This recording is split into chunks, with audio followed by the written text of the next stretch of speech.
Hello বন্ধুরা, সবাইকে স্বাগত আমার চ্যানেলের নতুন একটা ব্লগে। তো এখন সকাল ৮টা মতন বাজে। আর আমার ছেলের ২-৪ দিন থেকে দাঁতে ভীষণ ব্যথা, দাঁতে ক্যাভিটিস হয়ে গেছে, শক্ত কিছু খেতে পারছে না। তার জন্য ওকে নরম করে ওটস করে দিলাম টিফিনের জন্য। আর এই দেখো আমার ছেলে জামরুলের গাছ লাগিয়েছে গ্লাসের মধ্যে, গাছগুলো কিন্তু বেশ সুন্দর হয়েছে। তো যাই হোক, ওর টিফিন ওর জল সব ব্যাগে ভরে দিয়ে এবার আমিও নিজে কিন্তু রেডি হয়ে নেব। আমার কাজকর্ম মোটামুটি সামটে ফেলেছি, এবার রেডি হয়ে বের হওয়ার পালা।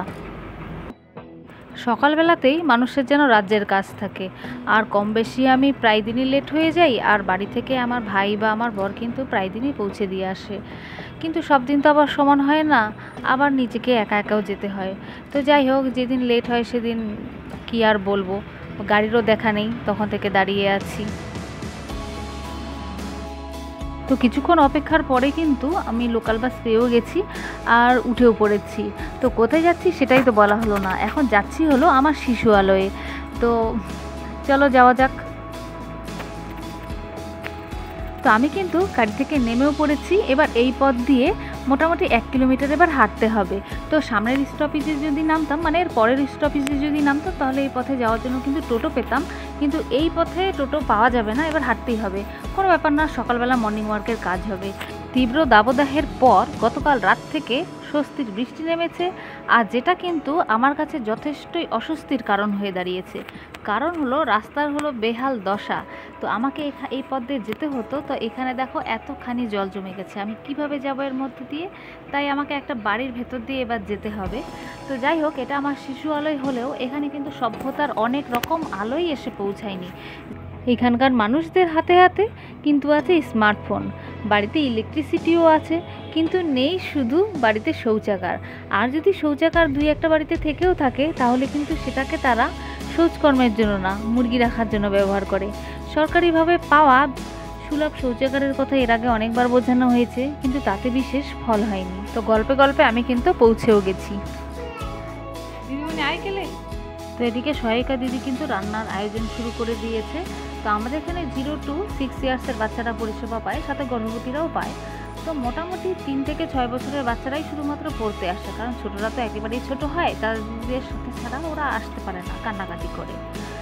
তো অন্যের বাচ্চার স্বাস্থ্য, পুষ্টি, শিক্ষা এসব দেখতে গিয়ে কেমন যেন নিজেদের ঘরের বাচ্চারাই অপুষ্টির শিকার হয়ে যায়। কারণ আমাদের টাইমিংটাই এরকম, সব কিছু না সেরে আসা যায়, না গিয়ে আবার করা যায়। জোরে জোরে বল, brush brush brush your teeth every morning every night. Are you sleeping brother John, brother John? Morning bells are ringing, morning bells are ringing. জোরে, আরো জোরে, ডিং ডং ডং। ফাঁকে এসে আবার এই ঘরে দেখে নিলাম যে রান্নাবাড়ি হয়েছে কি হয়নি। তো আমার কেন্দ্রের বাচ্চার কারো পায়ে জুতো নেই, তো কারো গায়ে জামা নেই, পথঘাটেরও বেহাল দশা। এত বাধা বিপত্তি পেরিয়ে কেন্দ্রে এসে আবার এদের নিষ্পাপ মুখগুলোকে যখন দেখি, তখন কিন্তু আবার সব কিছু ভুলে যাই। আই মানে কি? কয়টা চোখ? এইবার শুধুমাত্র যে কেন্দ্রে আমি আসলাম, পড়ালাম, বাচ্চাকে মিড ডে মিল দিলাম আর চলে গেলাম, সেটা কিন্তু না। এর পিছনে তো আরও লম্বা চওড়া গল্প। কোনো আশাকর্মী গ্রামে নেই, কোনো অসুবিধা নেই। আমাদের ICDS কর্মী আছে তো, আজ এই সার্ভে, কাল ওই সার্ভে, পরশু ভিএচএনডি, কোন বাচ্চা BCG পাবে, কোন বাচ্চা মিজিলস পাবে, সবাইকে খুঁজে আনো, ধরে আনো। কে জন্ম হলো, কার মৃত্যু হলো, সমস্ত তথ্য আমাদেরকে তুলে দিতে হয়। আর কেন্দ্রে তো কাজের কোনো অভাবই নেই। এক গাদা রেজিস্টার মেনটেন করো, তারপরেও আছে অন্নপ্রাশন দিবস, সুপুষ্টি দিবস, ECC ডে, আরও কত কি। এই যে গ্রীষ্মের ছুটি, প্রত্যেকটা স্কুলে সামার ভ্যাকেশন হলো, কিন্তু আমাদের না গরম লাগে, না আমাদের পেট খারাপ হতে পারে, না আমাদের কোনো অসুখ হতে পারে, আমাদের কোনো ছুটিই নেই। আর খারাপ তো লাগে তখনই যখন দেখি যে এত কিছুর পরেও আমরা কিন্তু কোনো স্যালারি পাই না, পাই শুধুমাত্র সাম্মানিক ভাতা, আর যেটা আমাদের পরিশ্রমের তুলনায় মনে হয় অনেকটাই কম। আর কিছুদিন আগে আমাদের মুখ্যমন্ত্রী সাম্মানিক ভাতায় কিছুটা বাড়ালেও কেন্দ্র সরকার কিন্তু কিছুই বাড়ায়নি।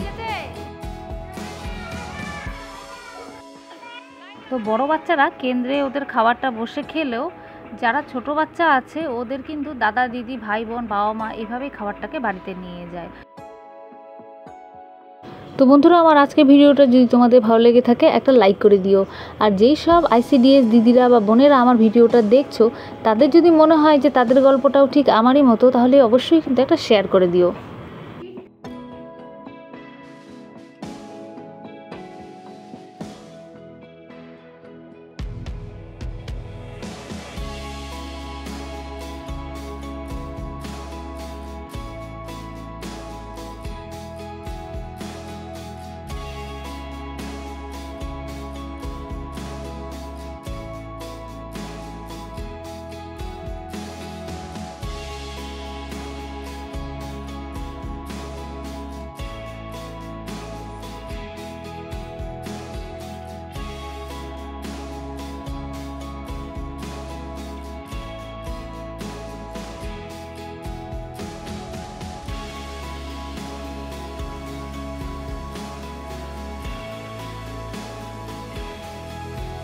তো ছুটির পরে হাই রোডে এসে পৌঁছাতে না পৌঁছাতেই দেখি আমার বর আমাকে নিতে চলে এসেছে।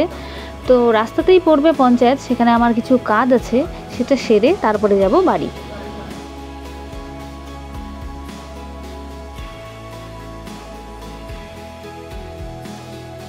তো এই লোকেশনটাতে আসলেই বোঝাই যায় যে হ্যাঁ, আমরা টুঙ্গিদিঘিতে ঢুকে যাচ্ছি আর আমাদের বাড়ির খুব কাছাকাছি চলে এসেছি।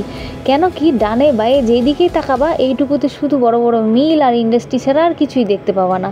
তো যাই হোক, ঝিরিঝিরি বৃষ্টি মাথায় নিয়ে চলেছি আমরা বাড়ির পথে। তো বন্ধুরা, আমার ভিডিওটাও কিন্তু আজকে এখানেই শেষ করছি। দেখা হচ্ছে আবার নতুন কোনো ভিডিওতে। ততক্ষণ সবাই ভালো থেকো, সুস্থ থেকো, বাই বাই।